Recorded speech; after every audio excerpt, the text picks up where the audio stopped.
आप सभी का एक बार फिर से बहुत-बहुत स्वागत है एकेडमी 24/7 के इस डेली करंट अफेयर्स के सेशन में। दोस्तों आज है 12 तारीख और आज हम इस वीडियो में डिस्कस करने वाले हैं कुछ इम्पोर्टेंट करंट अफेयर्स के एमसीक्यूज़ के बारे में और जितने भी इम्पोर्टेंट फैक्ट्स हैं, इम्पोर्टेंट क्वेश्चन हैं, उसको भी हम साथ में डिस्कस करते हुए चलेंगे। तो चलिए स्टार्ट करते हैं आज का वीडियो और देखते हैं सबसे पहला क्वेश्चन कौन-सा है। वीडियो अगर आपको पसंद आता है तो लाइक और शेयर ज़रूर से कीजिएगा। पहला क्वेश्चन है, हाल ही में खादी ग्रामोद्योग आयोग द्वारा किस एक नए प्रकार के पेंट को लॉन्च किया है? जी हाँ, जैसा कि आप सभी जानते हैं कि खादी आपका किसके लिए फेमस है?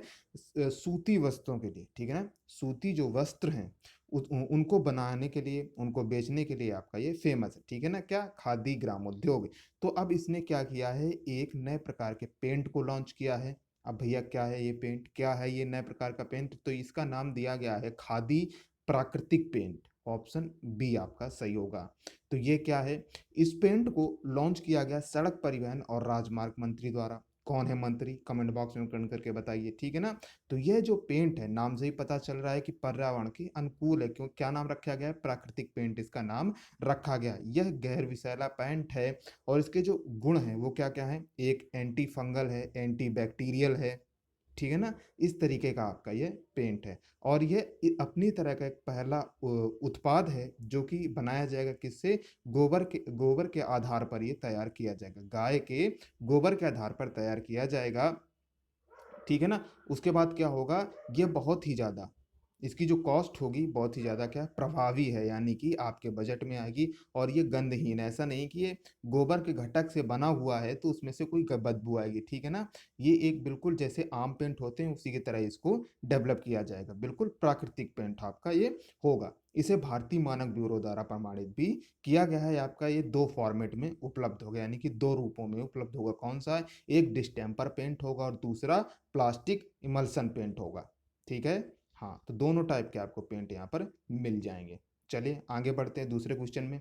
हाल ही में घोषित किस देश के राष्ट्रपति गणतंत्र दिवस के मुख्य अतिथि होंगे? बहुत ही ज़्यादा आपका ये इस साल चर्चा में मुद्दा है। क्या कि गणतंत्र दिवस का आखिरकार मुख्य अतिथि कौन होगा? पहले आप सभी जानते हैं, हम ऊपर के वीडियोज़ में डिस्कस भी कर चुके हैं, यानी कि पहले के वीडियोज़ में हम डिस्कस भी कर चुके हैं क्या कि गणतंत्र दिवस के पहले मुख्य अतिथि के तौर पर किसको बुलाया जाना था? ब्रिटेन के प्रधानमंत्री को, बोरिस जॉनसन को। लेकिन ब्रिटेन में फिर से क्या हुआ? कोरोना ने अपना क्या है पैर फैलाना फिर से एक बार शुरू कर दिया। कोरोना का संक्रमण फिर से वहां पर शुरू हो गया, तो जिस वजह से वहां के प्रधानमंत्री ने अपना दौरा रद्द कर दिया। अब रद्द कर दिया तो सबसे बड़ा जो मुद्दा था कि भाई अब कौन गणतंत्र दिवस का मुख्य अतिथि होगा, तो सूरीनाम के राष्ट्रपति अब गणतंत्र दिवस के मुख्य अतिथि होंगे। ऑप्शन सी आपका सही होगा। तो ये कौन है? इनका नाम क्या है? चंद्रिका प्रसाद संतोखी। क्या नाम है इनका? चंद्रिका प्रसाद संतोखी। यह क्या है? यह सूरीनाम के राष्ट्रपति हैं।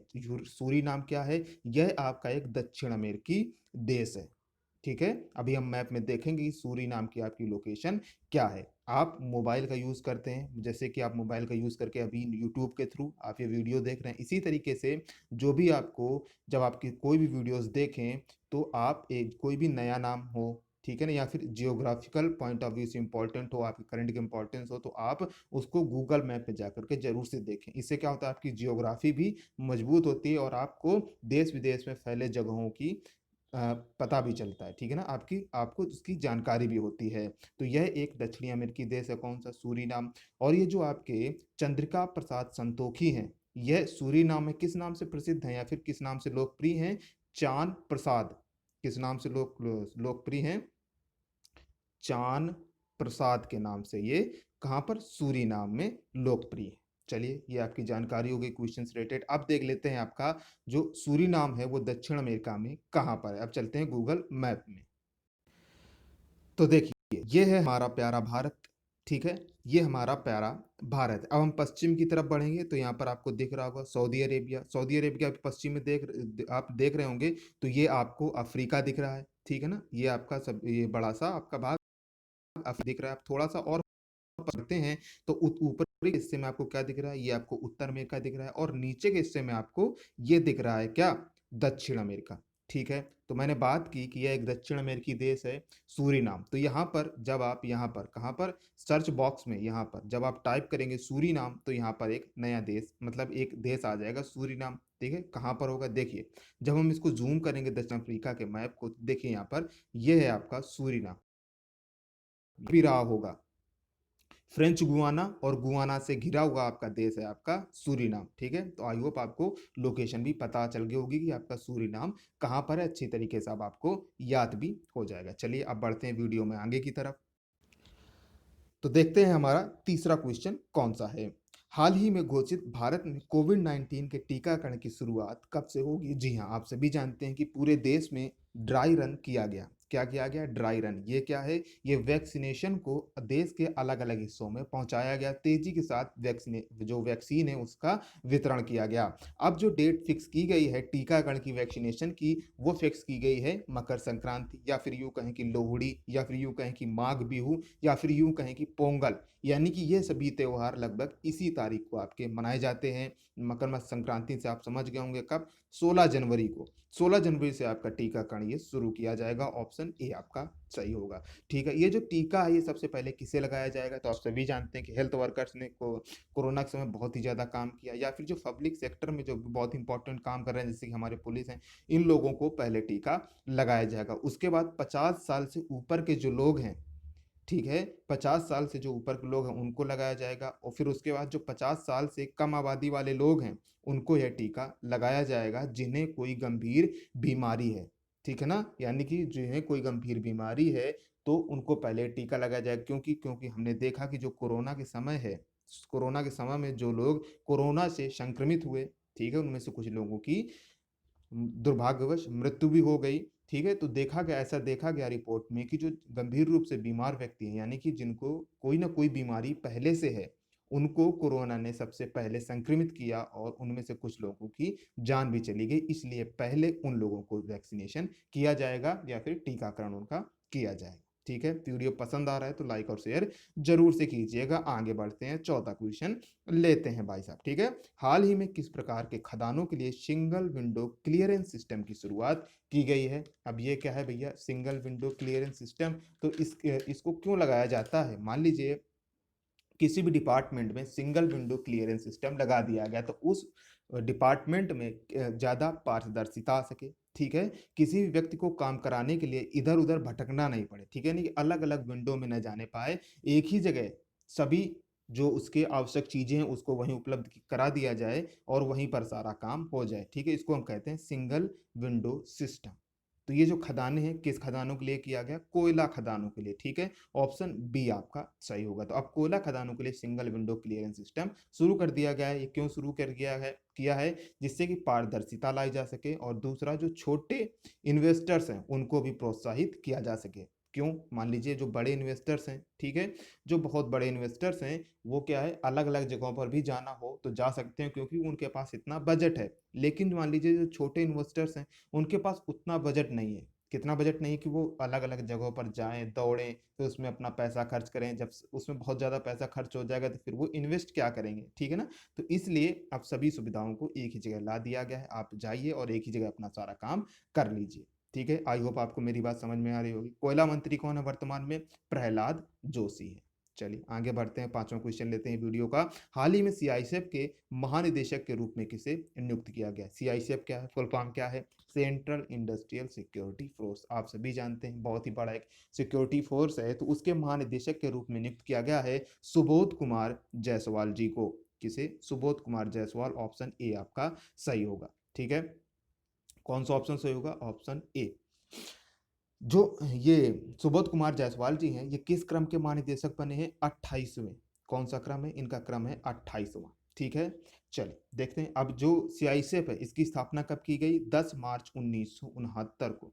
10 मार्च 1969 की इसकी स्थापना की गई। इसका जो हेडक्वार्टर है वो कहाँ है? नई दिल्ली में। देश की राजधानी नई दिल्ली में। आगे बढ़ते हैं, छठा क्वेश्चन लेते हैं। हाल ही में ऑस्ट्रेलिया के खिलाफ सभी प्रारूपों में 100 छक्के लगाने वाला 106 लगाने वाला विश्व का पहला खिलाड़ी कौन बना है? जी हाँ, इन्होंने क्या किया? ऑस्ट्रेलिया के खिलाफ 100 छक्के लगाए। ये नाम है हिटमैन। ठीक है, हिटमैन के नाम। ये रिकॉर्ड है वो हैं रोहित शर्मा। ठीक है, ऑप्शन बी आपका सही होगा। और आप सभी जानते हैं कि भारत और ऑस्ट्रेलिया के मध्य अभी टेस्ट सीरीज चल रही है। 4 मैचों की आपकी टेस्ट सीरीज चल रही है, जिसमें कि 3 टेस्ट मैच आपके संपन्न हो चुके हैं। ठीक है, एक ऑस्ट्रेलिया ने जीता, एक इंडिया ने जीता और एक आपका ड्रॉ रहा। चलिए आगे बढ़ते हैं 7वें क्वेश्चन की तरफ। हाल ही में भारत के पहले फायर पार्क की शुरुआत किस राज्य में की गई है? ठीक है, नाम से ही पता चल रहा है फायर पार्क क्या है। तो इसका उद्देश्य आम लोगों के बीच अग्नि सुरक्षा से संबंधित उपायों पर जागरूकता पैदा करना। ठीक है, यानी कि जब आपके घर में या कहीं भी आसपास पड़ोस में आग लगती है तो आप उससे कैसे बच सकते हैं, वहाँ के ज़्यादा से ज़्यादा लोगों को कैसे सुरक्षित रख सकते हैं, इस प्रकार की जागरूकता फैलाने के लिए इस पार्क का निर्माण किया गया। इस पार्क का शुरुआत की जाएगी कहाँ? ओडिशा राज्य में की जाएगी। ऑप्शन सी आपका सही होगा। बात हो रही है उड़ीसा की, तो वर्तमान में मुख्यमंत्री कौन है? नवीन पटनायक। और यहाँ के गवर्नर कौन है? गणेशी लाल। चलिए आगे बढ़ते हैं, क्वेश्चन 8वां लेते हैं। हाल ही में किस राज्य और या केंद्र शासित प्रदेश में भारी बर्फबारी को एक प्राकृतिक आपदा घोषित किया गया है? क्वेश्चन 8वां क्या कह रहा है? हाल ही में किस राज्य या केंद्र शासित प्रदेश में भारी बर्फबारी को एक प्राकृतिक आपदा घोषित किया गया है? यानी कि इस राज्य में पहले क्या होता था, जो भारी बर्फबारी है उसको प्राकृतिक आपदा में शामिल नहीं किया गया था। क्या मतलब है कि मान लीजिए वहाँ पर बहुत ज़्यादा बर्फबारी हुई, तो वहाँ पर जो लोग फंसे हुए हैं या फिर जिनको राहत की ज़रूरत है, राहत सामग्री की ज़रूरत है, तो वहाँ पर जो लोकल बॉडीज़ हैं यानी कि गवर्नमेंट बॉडीज़ हैं वहाँ पर, उनको वो सहायता नहीं प्रदान कर पाती थी। ठीक है ना? हाँ, अब क्या है, इसके लिए अब वो सरकार की तरफ से इनको सहायता प्रदान की जाएगी, ऐसा अब ये वहाँ पर निर्णय कर दिया गया। कहाँ कर दिया गया है? जम्मू एंड कश्मीर में। ऑप्शन ए आपका सही होगा। तो जो आपका जम्मू एंड कश्मीर है, यहाँ से जो बर्फ से ढके इलाके हैं या फिर जहाँ पर बर्फबारी से प्रभावित लोग हैं, उनको राहत सामग्री पहुँचाने के लिए कार्य में तेजी लाने के लिए ये घोषणा की गई है। ठीक है, इसे जो ये जो घोषणा की गई है या फिर जो कहेंगे प्राकृतिक आपदा है, इसको शामिल किया गया है राज्य आपदा प्रतिक्रिया कोष में। किसमें? राज्य आपदा प्रतिक्रिया कोष में इसको शामिल कर लिया गया। अब राज्य की तरफ से इनको सहायता प्रदान की जाएगी। और आप सभी जानते हैं कि आपके हाल ही में बने 2 नए केंद्र शासित प्रदेश कौन से हैं? जम्मू कश्मीर और लद्दाख। और जम्मू कश्मीर के उपराज्यपाल कौन है? मनोज सिन्हा। चलिए बढ़ते हैं वीडियो में आगे की तरफ और लेते हैं 9वां क्वेश्चन। क्या कह रहा है? हाल ही में चर्चित सिर्फ महिला कॉकपिट क्रू के साथ एयर इंडिया की सफलतापूर्वक उड़ान भारत और किस देशों के मध्य संचालित हुई? भारत और किस देश के मध्य संचालित हुई? कौन सा एयरलाइंस है? आपकी एयर इंडिया एयरलाइंस है। ठीक है, यानी कि वहाँ पर सिर्फ 4 महिला पायलट ही वहाँ पर मौजूद थी। सिर्फ महिला कॉकपिट क्रू ही इस फ्लाइट में आपका था। ठीक है, तो किस देश, भारत से और किस देश के मध्य? अमेरिका के मध्य संचालित की गई। सैन फ्रांसिस्को, कहाँ से? सैन फ्रांसिस्को और बेंगलुरु के मध्य ये सेवा, ये फ्लाइट आपकी संचालित की गई। ठीक है, कितनी दूरी है? लगभग 13,993 किलोमीटर इन्होंने पूरा ट्रेवल किया और बिना रुके, यानी कि यह 2 गंतव्यों के बीच पहली गैर स्टॉप सेवा थी। 17 घंटे की लगातार आपकी सेवा थी। और जो फ्लाइट का संचालन किया वो संचालन किया captain Zoya Agarwal, captain Papagiri Thanmai, captain Akanksha Sonaware और कैप्टन शिवानी मनहास ने। यानी कि चारों कैप्टन थे जिन्होंने पूरे फ्लाइट को मैनेज किया, पूरे फ्लाइट को एक जगह से दूसरे स्थान पर लेकर के आई। ठीक है, इसमें जो पूरी फ्लाइट है, इसमें जो टोटल नंबर ऑफ सीट्स हैं वो लगभग 238 थी, जिसमें कि लगभग पूरी तरह से फिल थी। अगर एग्जैक्ट नंबर की बात करें तो 225 सीट्स की बुकिंग थी, यानी कि एक तरह से देखा जाए तो पूरी फुल फ्लाइट थी। और उन्होंने पूरी तरह संचालित किया, उत्तरी ध्रुव की ऊपर से इन्होंने उड़ान को किया, जो कि अपने आप में एक नया कीर्तिमान है। ठीक है ना, बिना रुके 17 घंटे का ट्रैवल किया और एक जगह से दूसरे जगह तक यात्रा अपनी पूरी की, जो कि अपने आप में कीर्तिमान है। चारों पायलट का आपको नाम याद रखना है। ठीक, सॉरी, कैप्टन का नाम आपको याद रखना है। ठीक है, चलिए आगे बढ़ते हैं। वीडियो पसंद आ रहा है तो लाइक और शेयर जरूर से करना है और चैनल को सब्सक्राइब करके जाना है। ठीक है, आप बढ़ते हैं वीडियो में की तरफ। चलिए आज के वीडियो में 9 ही क्वेश्चन थे। अब लेते हैं कल के क्वेश्चन का जवाब। मैंने आपसे कल पूछा था कि हाल ही में जारी लिस्ट के अनुसार दुनिया के सबसे अमीर व्यक्ति कौन बने हैं? जिन्होंने आंसर दिया, बहुत अच्छी बात है। देख रहा हूं मैं अब्बास जी डेली कमेंट कर रहे हैं, बहुत अच्छी बात है। आप ऐसे ही हमारे साथ जुड़े रहिए, ऐसे ही आप कमेंट करते रहिए, आपकी तैयारी अच्छी हो जाएगी। ठीक है, हाल ही में जारी लिस्ट के अनुसार दुनिया के सबसे अमीर व्यक्ति कौन बने हैं? तो टेस्ला और स्पेस एक्स के संस्थापक एलन मस्क। और ऐसा कब हुआ कि जो इनकी टेस्ला है, क्या टेस्ला है, ये इलेक्ट्रिक वाहन बनाती है, ठीक है, ई व्हीकल बनाने में ये आपकी ये कंपनी फेमस है। क्या बनाती है, किस नाम से वाहन बनाती है, टेस्ला के नाम से ये वाहन बनाती है। तो टेस्ला के जो शेयर्स हैं उसमें रिकॉर्ड बढ़ोतरी हुई, जिसकी वजह से इन्होंने जेफ बेजोस को पीछे छोड़ा और ये नंबर 1 पर आ गए। ठीक है, चलिए आगे बढ़ते हैं वीडियो में। अब ले लेते हैं क्वेश्चन ऑफ द डे। इसका जवाब आपको कमेंट बॉक्स में कमेंट करके बताना है। विश्व हिंदी दिवस कब मनाया जाता है? 4 ऑप्शन है आपके पास, इनमें से जो भी आपको ऑप्शन करेक्ट लगता है आप कमेंट बॉक्स में कमेंट करके बता सकते हैं। तो आपको वीडियो कैसा लगा हमें जरूर से बताएं। आपके मन में कोई सजेशंस है, कोई सुझाव है, तो आप हमारे साथ शेयर कर सकते हैं। अभी तक आपने चैनल को सब्सक्राइब नहीं किया तो चैनल को जरूर से सब्सक्राइब करें, नोटिफिकेशन बेल भी प्रेस कर लें, जिससे कि आप कोई भी वीडियो मिस ना कर सकें। ठीक है, आप हमसे सोशल मीडिया हैंडल्स पर भी जुड़ सकते हैं, जैसे कि हमारा फेसबुक पेज है, इंस्टाग्राम पेज है, इन सभी के लिंक आपको डिस्क्रिप्शन बॉक्स में मिल जाएंगे। अगर आप कमेंट नहीं करना चाहते हैं तो आप इन सोशल मीडिया हैंडल्स पर जाकर के हमें फॉलो करिए, मैसेज करिए, और कोई भी टॉपिक, कोई भी चीज़ आप डिस्कस कर सकते हैं बिना किसी परेशानी के। थैंक्स फॉर वॉचिंग, मिलते हैं नेक्स्ट वीडियो में। तब तक के लिए आप सभी का बहुत बहुत धन्यवाद।